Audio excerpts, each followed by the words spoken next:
tak marfu'un. Tapi huruf setelah nun itu beda. Kalau huruf setelah nunnya dia ain, berarti itu hikmat. Kullu ma yanfa'u bihi. Seluruh perkara yang terasa enak baginya, seluruh perkara yang menyenangkan baginya, maka itu adalah nikmat. Dan lapan kedua setelah nun pakai kaf.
hidupnya tangguh. Kalau angkat gerak masih ya, kagak ngelengkapi doang. Nah, sedangkan yang ketiga ada orang yang menghabiskan waktu umurnya untuk maksiat. Siang maksiat, malam maksiat, itu bentar besok pagi nongol itu maksiat. Maka orang yang menghabiskan waktunya untuk maksiat, itulah orang yang lemah. Dia akan mendapatkan murka Allah, dia akan mendapatkan azab Allah. Maka dalam kehidupannya dipenuhi amarah, saking susah dan gelisah hatinya, emosinya tidak terkendali. Maka dalam pertemuan ini yang pertama kita memahami dulu apa sih itu rezeki nikmat dari Allah.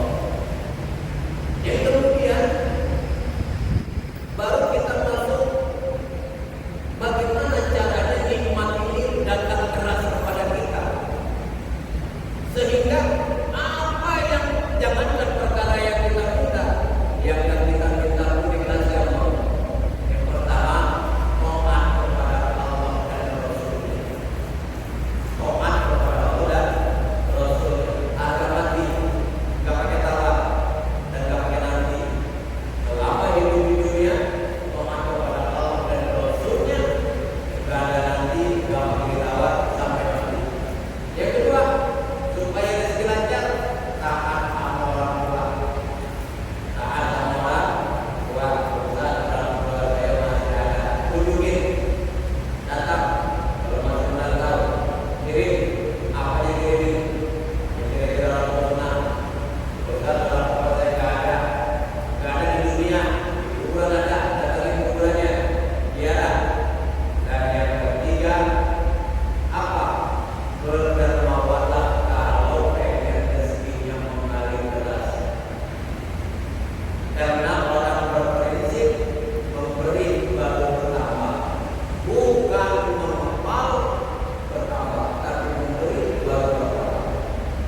Maka tiga perkara inilah yang menempatkan dan menderaskan daripada rezeki seorang hamba, rezeki yang benar-benar berdoma yang mau bihi perkara yang rasa enak bagi dia. Kenapa? Karena mengalir dari perkara yang baik. Satu, taat kepada Allah dan Rasulnya. Dua, patuh kepada kedua orang tuanya. Tiga, apa yang dimilikinya kita salurkan kepada saudaranya sesama muslim. Maka itu akan menarik seluruh apa yang diinginkan dalam kehidupan ini. Dan poin yang ketiga adalah bagaimana fokusan. Jangankan Bapak mungkin secara manusia pun terkadang saya pribadi dalam hati walaupun tidak begitu suka ngomong. Kok rezeki saya seret? Kok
Jadi